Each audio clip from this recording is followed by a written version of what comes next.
Hi நண்பா, இந்த ஒரு வீடியோ உள்ள கூலி திரைப்படத்தை விட ஜனநாயகன் திரைப்படம் பார்த்தீங்கன்னா வெளிநாடுகளில் அதிகமான தொகைக்கு விற்பனையா இருக்குது. ஸோ இந்த இரண்டு திரைப்படமே வெளிநாடுகளில் எவ்வளோ தொகைக்கு விற்பனையா இருக்குது அப்படின்றதையும், அது மட்டும் இல்லாமல் இந்த ஒரு திரைப்படத்தோட ஓடிடி உரிமம் எவ்வளோ தொகைக்கு விற்பனையா இருக்குது, தொலைக்காட்சி உரிமம் எவ்வளோ தொகைக்கு விற்பனையா இருக்குது. ஸோ ரிலீஸுக்கு முன்னாடி இதுவரையும் ஒட்டுமொத்தமாக ஜனநாயகன் திரைப்படம் எவ்வளோ தொகைக்கு விற்பனையா இருக்குது அப்படின்றதையும் இந்த ஒரு வீடியோவில் டீட்டெயில் பார்க்க போகிறோம். அதுக்கு முன்னாடி ஜனநாயகன் மற்றும் கூலி இந்த இரண்டு திரைப்படத்தில் நீங்கள் எந்த திரைப்படத்துக்கு ஈகராக வெயிட் பண்ணுறீங்க அப்படின்றத மறக்காம கமெண்ட் பண்ணுங்க. ஓகே அன்பா, வாங்க இன்னைக்கான வீடியோக்குள்ள போகலாம். ஓகே அன்பா, முதலாவதாக கூலி திரைப்படம் பாத்தீங்கன்னா வரும் ஆகஸ்ட் 15ஆம் தேதி வெளியாக போகுது.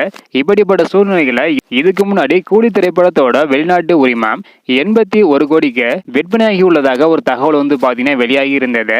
இந்த நிலையில தற்பொழுது அதெல்லாம் பாத்தீங்கன்னா ஃபேக் அப்படின்றது உறுதியா இருக்குது. அதாவது தற்பொழுது கூலி திரைப்படத்தோட வெளிநாட்டு உரிமம் பாத்தீங்கன்னா ஒரு நிறுவனம் 70 கோடிக்கும் மற்றொரு நிறுவனம் 73 கோடிக்கும் கூலி திரைப்படத்தை கேட்டிருக்காங்களாம். கூலி திரைப்படம் வெளியாகும் அதே தேதியில ரித்திக் ரோஷன் மற்றும் ஜூனியர் என்டிஆர் நடிப்பில் வெளியாக உள்ள வார் 2 திரைப்படம் பாத்தீங்கன்னா வெளியாக போகுது.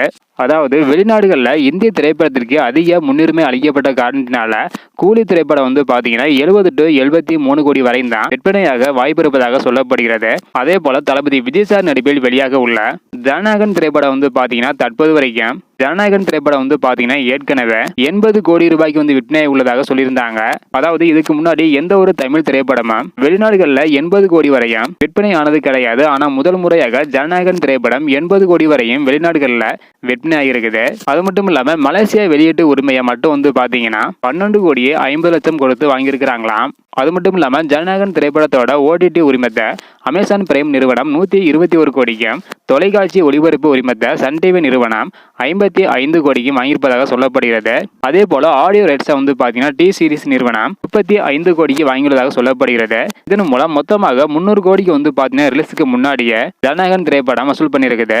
கூலி திரைப்படத்தோட வெளிநாட்டு உரிமம் 70 to 73 கோடியும், ஜனநாயகன் திரைப்படத்தோட வெளிநாட்டு உரிமம் 80 கோடிக்கு பாத்தீங்கன்னா விற்பனையா இருக்குது.